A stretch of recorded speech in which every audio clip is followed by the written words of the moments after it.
Hey guys, sorry, I did not expect my computer's battery to not last that long. It was 100. The yeah, that's I don't get it. I still had 50%. Something happened. Okay, so let me go back through and pull that stuff up again.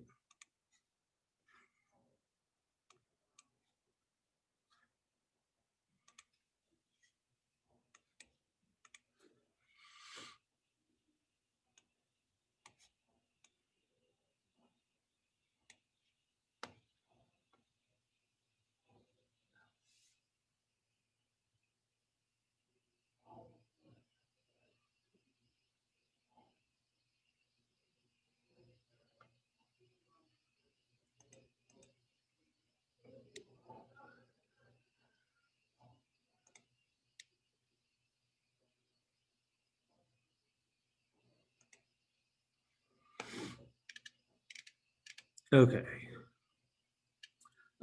So yeah, we were talking about maybe they would get another job. Uh, did you have anything before we keep going? Did you have anything that you found was interesting about the articles? I'm gonna have to go back and look at it again. I'm sorry? I'm gonna have to go back and look at it again. Okay. Send me an email about what you found. Okay. Yes, sir. Thanks. Um, so yeah, they could go back and get another job, but do companies like to necessarily hire older Americans? Yeah, Trinity's shaking her head no. Why?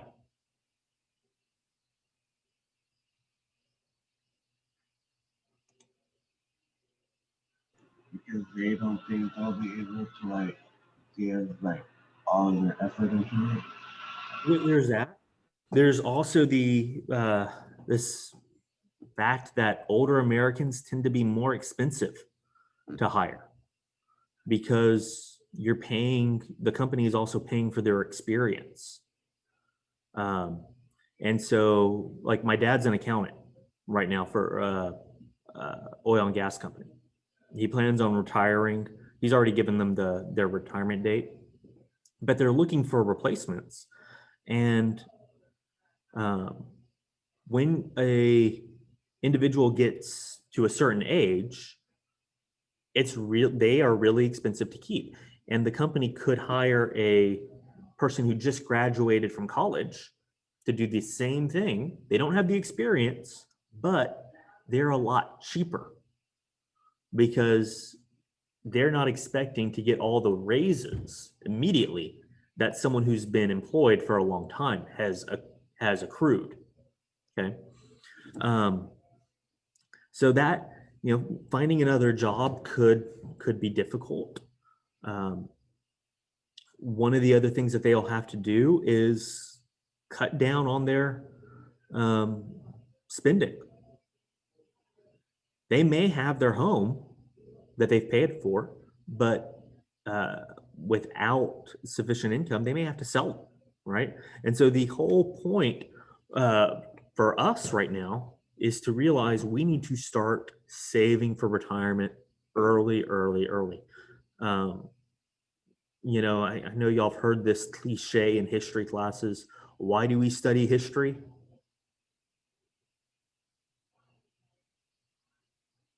So we don't what?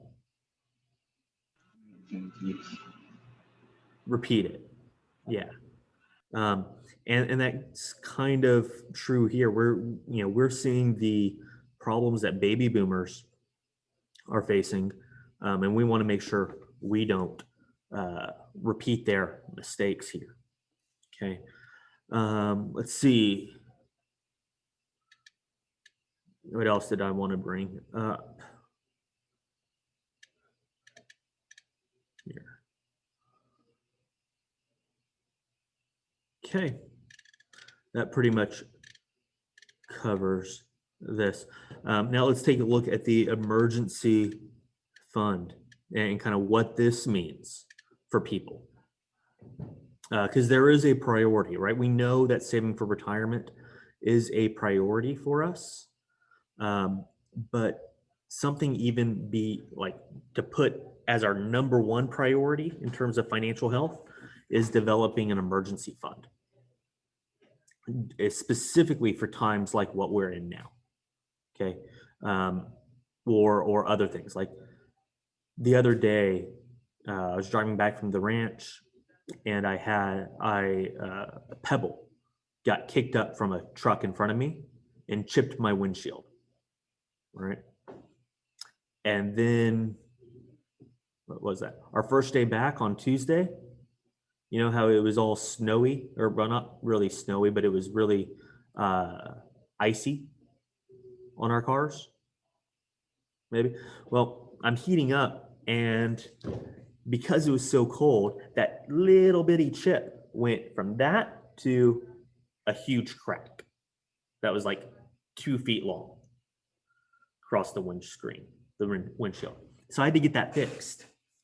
It ended up costing me, I actually have the bill here, ended up costing me total of like $580 something, no, $594 to get fixed. Now this is an expense I was not planning on having, but I have an emergency fund that I'm able to dip into for expenses like this, right? So, and my next step of business over the next couple of paychecks is to restore that $594 deficit from my emergency fund, right? So their emergency funds provide a bunch of different needs. Okay, need for unemployment, yes. Car maintenance, yes. Medical emergencies, yeah, that too, right? So all these things are things that we need to have an emergency fund for. There was a study, and I don't believe they referenced it here. I mean, they kind of hinted to it here, right? Nearly 3 out of 10 U.S. adults have no emergency funds, emergency savings. 1 in 4 have a rainy day fund, but not enough to cover 3 months worth of expenses. The study showed that if people had a $400 emergency, an emergency that cost them only $400, they'd have to go into debt to cover it. Okay. And this is true regardless of income level. Like, sure, your lower income are going to be more susceptible to having no emergency, but you can have wealthy people also have no emergency because they haven't managed. They don't know how to check their spending. Okay. So preparing for a rainy day fund. Okay, we've already kind of talked about the length of it. A 6 to 12 month emergency fund in our current economic environment at least makes me feel more comfortable than a 3 to 6 one because of what we've seen here. Okay, so that's only coming up to less than 20% here for 6 months or more. Okay. And we've already talked about how much we should save. We really got to look at how much money do you spend in a month, right? Which now this is a kind of a conversation I want, I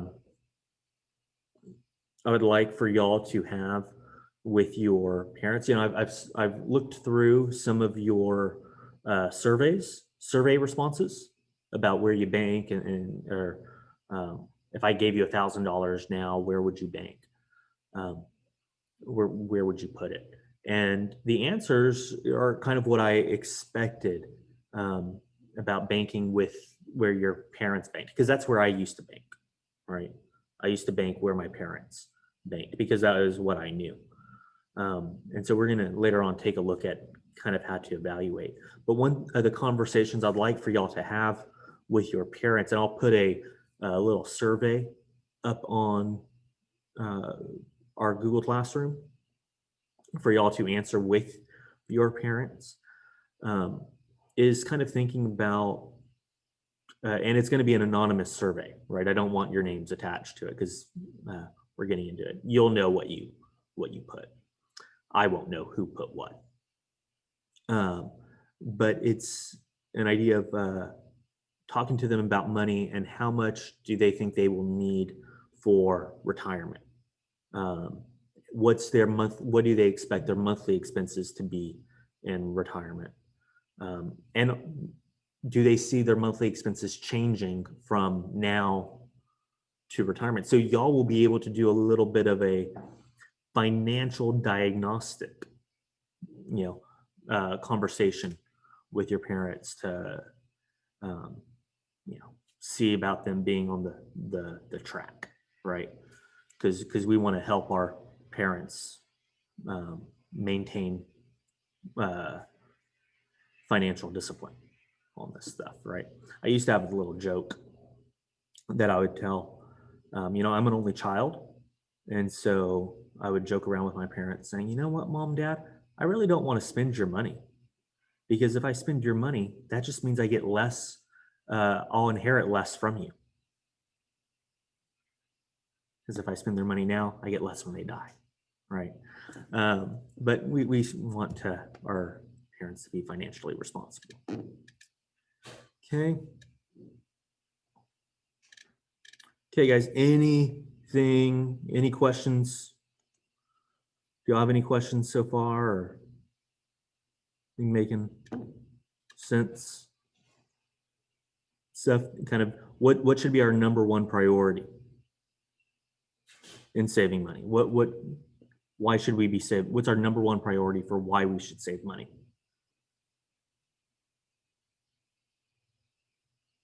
Retirement.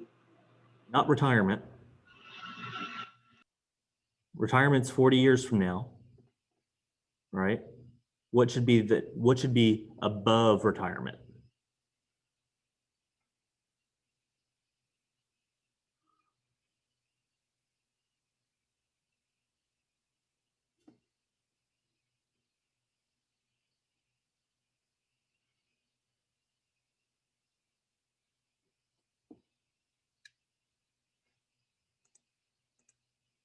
Emergency, yeah, Nick. So emergency funds should be fully funded before you start saving for retirement. Okay. Now, one other thing with emergency funds. Should you invest your emergency fund in the stock market? What do you think? Okay, Andrea is shaking her head no. That's correct.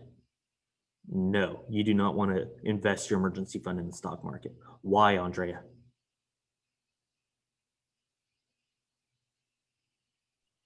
Because you need it for emergencies and you could invest it wrong and lose it. Yeah, you could lose it, right? The stock market can be volatile. It has ups and downs, and we don't know exactly when we'll need the emergency fund. In the long run, the stock market tends to go up in the long run, but you don't want to have an emergency and be forced to sell to get the cash out of the stock market during one of those down periods, because then you're losing money, right? So we want to keep that in cash. And do we want that cash to be easily accessible to us? Yeah, not super easily accessible. Why?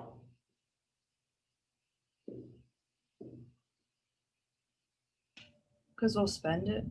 Yeah, we're more tempted to spend it if it's easily accessible.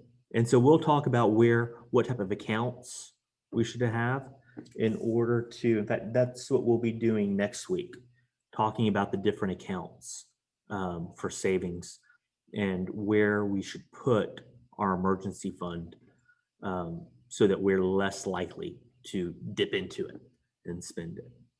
Okay. This article was written, I chose this article because it was written in January 1st, 2019. And at that time, we were, the economy was doing well, stock market. We had been a major recovery since 2011. So kind of an 8-year all-time high deal. Stock economy was doing great. And so there's a question of when was the next recession going to happen? And there's this little prediction here, right? No one could have predicted the pandemic. Some people saw it coming back in February and March, but that's not enough time to prepare financially for it, right? 1 month, you're looking at 2 paychecks. So we want to keep this kind of a long-term view when we are preparing for a recession or an emergency, right? Keep our spending in check. All right, guys. I believe that is all that we're going to be covering. I will be posting that kind of survey to kind of guide y'all in this conversation with your parents. Just kind of a show of hands. How many of y'all currently have a savings account? Okay. All right. What about a checking account? No. Okay. That's fine. So I guess we will talk to each other tomorrow. Keep an eye out for that survey, and would like to have responses. On RenWeb, I said the due date would be Sunday at 11:59, but we don't have class on Monday, so it's going to be Monday at 11:59. So we can kind of talk in general about the responses on Tuesday. Okay. And again, they will be anonymous, so you're not giving out personal information like that can be identified to you. Cool. All right, guys, I will talk with y'all tomorrow. See ya.